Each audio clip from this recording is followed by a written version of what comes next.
చంద్రికకు చాలా జ్వరంగా ఉండడంతో ప్రేమ్ చంద్రిక దగ్గర ఉండి సపర్యలు చేస్తూ ఉంటాడు. అది చూసిన రమాదేవి కోపంతో ప్రేమను బయటికి పిలిచి, ఎందుకు వాళ్ళకి సపర్యలు చేస్తున్నావు అని అడుగుతుంది. అదేంటి మామ్, చిన్నప్పటి నుంచి నన్ను తల్లిలాగా పెంచింది. అలాంటి చంద్రికమ్మకి టాబ్లెట్లు తెచ్చిచ్చి పక్కన కూర్చొని ధైర్యం చెప్తే తప్ప అని అడుగుతాడు. ముమ్మాటికి తప్పే. వాళ్ళు మన ఇంట్లో పని చేసేవాళ్ళు. వాళ్లకు మని పని చేయకూడదు, వాళ్ళు మనకి పని చేయాలి. నీకు మీ నాన్నకు ఎంత చెప్పినా సరే మీ దారిని మీరు మార్చుకోవడం లేదు అని కోపంగా రమాదేవి అంటుంది. అంతలోనే హర్షవర్ధన్ అక్కడికి వచ్చి, ప్రేమ్ చేసిన దానిలో తప్పేముందని అరుస్తున్నావు, వాడు మంచి పనే చేశాడు కదా అని అంటాడు. అవును, మీరు మీ కొడుకు చేసిన వాటిల్లో మీకు ఎప్పుడూ తప్పు కనిపించదు. పనికి మాలిన వాళ్లను నెత్తిన పెట్టుకుని నా పరువు తీయడమే కదా మీరు చేసే పని అని కోపంగా అంటుంది. చిన్నప్పటి నుంచి చంద్రిక వాణ్ణి భుజాల మీద ఎత్తుకొని మరీ పెంచింది. అలాంటప్పుడు కాస్త తనకు సేవ చేసే తప్పేముంది అని హర్షవర్ధన్ సపోర్ట్ చేసే వరకు నువ్వు తనని అలా వెనుకేసుకుని రాకు. ఇప్పటికే వాడు చెట్టు పుట్ట అంటూ బయట చేయకూడని పనులు చేస్తున్నాడు. ఇక నువ్విప్పుడు సపోర్ట్ చేశావు అంటే ఇక ఇంట్లో కూడా మొదలు పెట్టేస్తాడు. అలా వాణ్ణి సపోర్ట్ చేసి నా స్థాయిని తగ్గించే పనులు మీరు చెయ్యకండి అని రమాదేవి అనగానే, మన స్థాయిని తగ్గించే పని వాడు ఏదీ చెయ్యలేదు.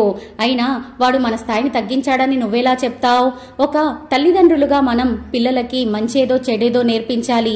కానీ నువ్వు మంచి చెడు కాకుండా స్థాయి అంతస్తు అంటూ నేర్పిస్తున్నావు. ఇలా పిల్లలని చెడగొడుతున్నావు. చూడు ప్రేమ్, మీ అమ్మ అన్న దానిలో అసలు నువ్వేమీ పట్టించుకోకు. తను నీకు చెప్పకపోయినా, తనకు నీ మాటలు నచ్చకపోయినా నువ్వు చేస్తుంది మాత్రం మంచి పని. చంద్రిక నిన్ను చిన్నప్పటి నుంచి పెంచింది. అలాంటప్పుడు తన కాళ్ళు పట్టుకోవడము, తనకు సేవలు చేయడము తప్పేమీ కాదు. ఒక అమ్మ స్థానంలో నువ్వు తనను ఊహించుకొని చేశావు కాబట్టి నువ్వు మంచి పనే చేశావు ప్రేమ్. నువ్వు మీ అమ్మ మాటలు పట్టించుకోకు అని ప్రేమ్కి ధైర్యం చెప్పి హర్షవర్ధన్ అక్కడి నుంచి వెళ్లిపోతాడు. ప్రేమ్ మాత్రం తల్లి ఎందుకు తనను అర్థం చేసుకోవట్లేదా అని బాధపడుతూ ఉంటాడు. ఇక అందరూ పండుకున్న తర్వాత ప్రేమ్ చంద్రికను చూడకుండా ఉండలేక చంద్రిక దగ్గరికి వచ్చి మాట్లాడుతూ ఉంటాడు. చంద్రికకు ప్రేమ్ని చూడగానే కన్నీళ్లు ఆగవు. కళ్లల్లో నుంచి నీళ్లు కారిపోతూనే ఉంటాయి. ఎందుకలా ఏడుస్తున్నావు చందు? నువ్వు అసలు ఏడవకు. అసలు అమ్మ ఎప్పుడూ ఇంతే. నువ్వు ఎంత మంచి పని చేసినా సరే నిన్ను మెచ్చుకోదు.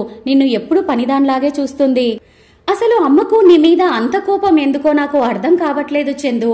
అయినా ఎవరైనా సరే మనల్ని తిడుతున్నారు అంటే వాళ్ళ మీద కోపం వచ్చి మనం అక్కడి నుంచి వెళ్లిపోతాం. కానీ అమ్మ ఎంత తిట్టినా సరే నీకు మా అందరి మీద ప్రేమే పెరుగుతుంది కానీ కోపం పెరగడం లేదు. అసలు అలా ఎందుకు జరుగుతుంది చందు? అంతలా మేమేం చేశామని ఇన్ని అవమానాలు భరిస్తూ నువ్వు ఇక్కడున్నావు? కారణమేంటి చెప్పు చందు అని అంటూ చంద్రిక కళ్ళలోకి చూస్తూ ప్రేమ అడుగుతాడు. ఈ ఇల్లు నాది అని నేను ఇప్పుడు ఫిక్స్ అవ్వలేదు బాబు. నేను ఈ ఇంట్లోకి ఎప్పుడైతే అడుగు పెట్టానో అప్పుడే ఫిక్స్ అయిపోయాను. అమ్మగారి తిట్లు నాకేమీ కొత్త కాదు కదా, అలవాటైపోయాయి అని ఏడుస్తూ చంద్రిక చెప్తుంది. అవమానాలు నీ మనసుకు అలవాటయ్యాయి, కన్నీళ్లు నీ కండ్లకు అలవాటయ్యాయి. కానీ నీ బాధను చూసుకొని తట్టుకునే శక్తి మాకింకా అలవాటు కాలేదు చందు. అయినా ఇంట్లో ఎవరికైనా సరే చిన్న ప్రాబ్లం వచ్చింది అంటే నీ వాళ్లే అన్నంతలా విలవిలలాడిపోతావు. నాకు కానీ, అమ్మకు కానీ, నాన్నకు కానీ, అన్నయ్యకి కానీ ఎవరికైనా సరే ఏ చిన్న ప్రాబ్లం వచ్చినా సరే నువ్వే కుమిలిపోతుంటావు. అంతలా మా బాధలను పట్టించుకునే నీకు బాధ వస్తే ఆలోచించడానికి ఎవ్వరికీ తీరికే లేదు. అంతెందుకు నీ బాధ గురించి పట్టించుకోవడానికి కూడా ఎవ్వరికీ తీరిక లేదు. ఒక అమ్మలా నన్ను ఎప్పుడూ ప్రేమగా దగ్గరికి తీసుకున్నావు.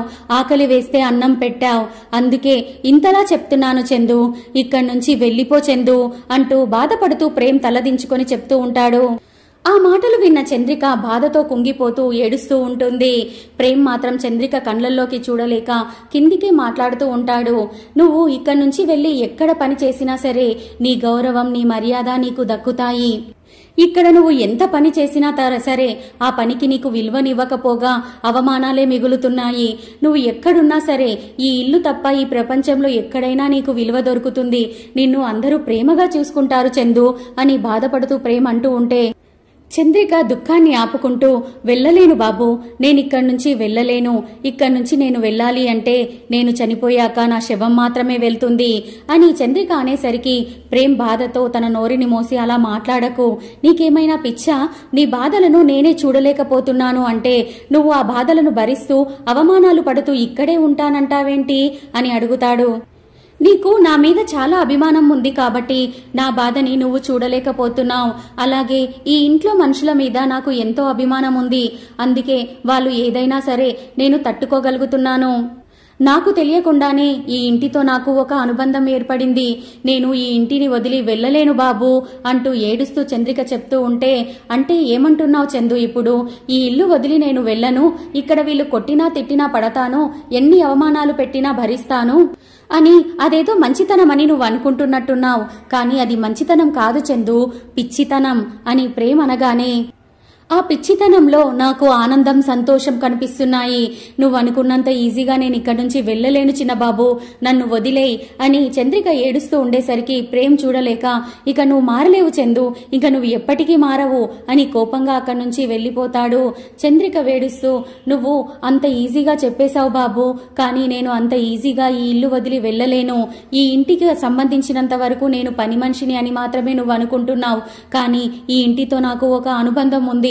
ఆ బంధాన్ని విడిచి నేను ఎక్కడికి వెళ్ళలేను బాబు, వెళ్ళలేను అని ఏడుస్తూ ఉంటుంది. మళ్ళీ కాసేపైన తర్వాత దేవుడి గదిలోకి వెళ్లి హర్షవర్ధన్ అక్కడ ఆంజనేయ స్వామిని మొక్కుతాడు.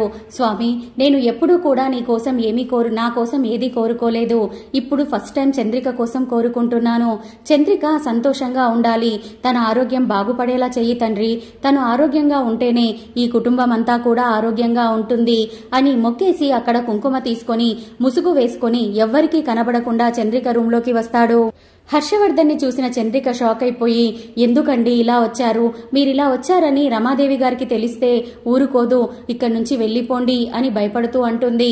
హర్షవర్ధన్ మాత్రం కూల్గా చంద్రిక పక్కకు వచ్చి కూర్చొని, నువ్వంతలా భయపడకు, నేను చేసిన తప్పుకే కదా ఈ రోజు నీకింత పెద్ద శిక్ష పడింది, అందుకే ఆ పశ్చాత్తాపంగా నేను ఇక్కడికి వచ్చాను అని తను తెచ్చిన బొట్టును తీసి చంద్రిక నుదుటన పెడతాడు. చంద్రిక ఏడుస్తూ భయపడుతూ, రమాదేవి గారు చూశారంటే మళ్ళీ ప్రాబ్లం అవుతుందండి, మీరిక వెళ్ళిపోండి అని అడుగుతుంది.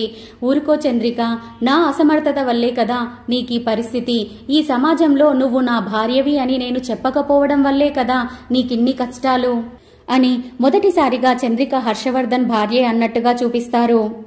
నేను చేసిన తప్పుకే కదా చంద్రిక 25 సంవత్సరాలుగా నువ్వు ఇంత పెద్ద శిక్ష అనుభవిస్తున్నావు. నన్ను వదిలి దూరంగా వెళ్ళలేక ఎవరేమైనా ఎన్ని మాటలన్నా పడుతున్నావు అని హర్షవర్ధన్ బాధపడుతూ అంటూ ఉంటే, ఎవరు ఏమైనా ఎన్నన్నా నేను మాత్రం మీ భార్యనే కదండి. నేను కష్టపడుతున్నప్పుడల్లా మీ కళ్ళల్లో కనిపించే బాధలో మీకు నా మీదున్న ప్రేమ కనబడుతుందండి. అంతలా ప్రేమించే భర్తను వదిలేసి నేను ఎక్కడికైనా ఎలా వెళ్తాను చెప్పండి.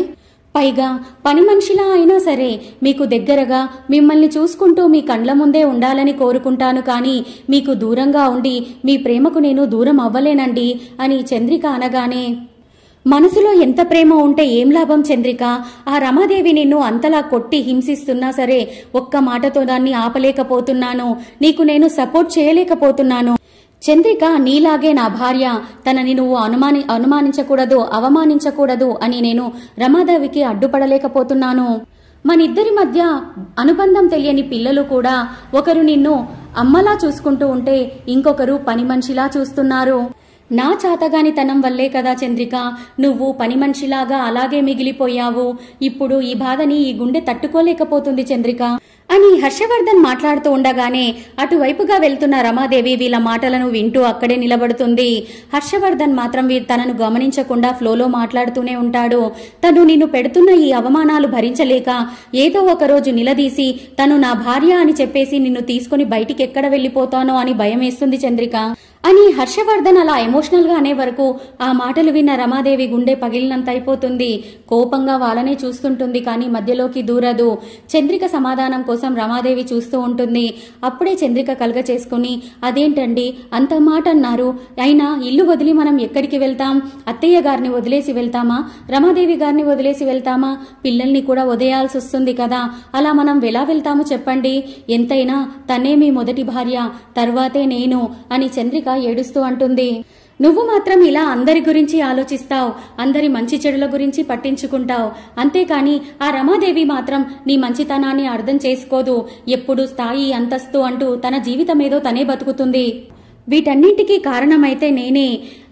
ఆ రోజే కనుక నువ్వు నా భార్యవి అని అందరి ముందు నేను చెప్పేసి ఉంటే కనుక తనతో పాటు నీకు కూడా ఈ ఇంట్లో సమాన స్థాయిలో హోదా హక్కు దొరికేది.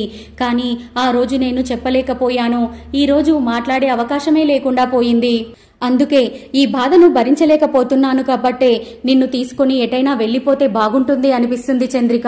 ఈ మార్గం తప్ప నాకు ఇంకే మార్గం కనిపించడం లేదు అని చంద్రికను కన్విన్స్ చేయడానికి హర్షవర్ధన్ ట్రై చేస్తూ ఉంటాడు. మీరు తొందరపడి అలాంటి నిర్ణయాలు తీసుకోకండి. నేను ఇక్కడి నుంచి రాలేను. ఎందుకంటే మనం ఇక్కడి నుంచి వెళ్లిపోతే మన వాళ్ళందరినీ వదిలిపెట్టి ఎన్ని రోజులు ఉండగలం చెప్పండి? మళ్ళీ తిరిగి ఇక్కడికే రావాల్సి వస్తుంది. ఈ కుటుంబం కోసం నేను ఎన్నైనా బాధలు పడతాను, కానీ నా వల్ల ఈ కుటుంబంలో ఎవరైనా బాధలు పడితే నేను చూడలేనండి. అలా చేయడం తప్పు.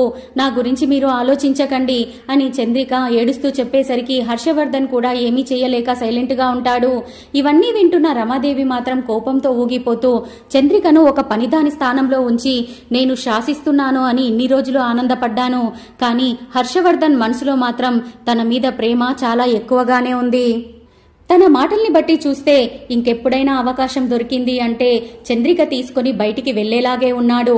తనకు ఆ ఛాన్స్ నేను ఇవ్వకూడదు, హర్ష ఎప్పుడూ కూడా నా చెయ్యి దాటిపోకూడదు అని అనుకుంటూ రమాదేవి అక్కడి నుంచి వెళ్లిపోతుంది. ఇక ఇక్కడ చామంతి ప్రేమ్ ఇద్దరూ కూడా ఒక దగ్గర నిలబడి చంద్రిక గురించే మాట్లాడుతూ ఉంటారు. అసలు చంద్రికమ్మ గురించి నాకు ఏమీ అర్థం కావట్లేదు డ్రైవర్ బాబు.